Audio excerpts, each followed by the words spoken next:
ప్రతినిధులు ఎవరైనా సరే ప్రజలతో దురుసుగా ప్రవర్తించినా లేకపోతే అధికార దుర్వినియోగం చేసినా వాళ్ళందరినీ కూడా ముందు మందలిస్తాం, తర్వాత కఠినమైనటువంటి చర్యలు తీసుకోవడం జరుగుతుందని చెప్పేసి మరి నిన్న మా జాతీయ అధ్యక్షులు ముఖ్యమంత్రి గారైనటువంటి శ్రీ నారా చంద్రబాబు నాయుడు గారు తెలియజేశారండి. ఇదే కాకుండా మా బ్యాక్ ఆఫీస్ నుంచి కూడా మా భవిష్యత్ నాయకులు, మా యువ నాయకులు లోకేష్ గారు కూడా పర్యవేక్షిస్తున్నారు. ఎందుకంటే ప్రజలకి మంచి సేవ చేయాలి, నాయకులు అన్నవారు బాధ్యతగా వ్యవహరించాలి, నాయకులు అన్నవారు జవాబుదారీతనంగా ఉండాలి, అధికార దుర్వినియోగం ఎట్టి పరిస్థితుల్లో జరగకూడదు అనే విషయం మీద ఇవన్నీ కూడా చాలా జాగ్రత్తగా గమనిస్తున్నాం. ఎందుకంటే ఈ గమనింపు వెనకాల కూడా కారణం ఏంటంటే ఈ రాష్ట్రాన్ని స్వర్ణాంధ్రప్రదేశ్ చేయాలంటే 2029 చాలా ముఖ్యం.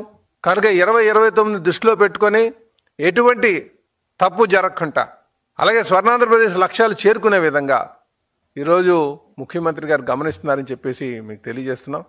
ఎవరిని ఉపేక్షించేది లేదు. తప్పు చేసిన వారు ఎంత పెద్దవారైనా సరే పిలిపించి మాట్లాడడం జరుగుతుంది. వాళ్ళు తీరు మార్చుకోకపోతే కఠినమైన చర్యలు ఉంటాయని కూడా తెలియజేస్తారు.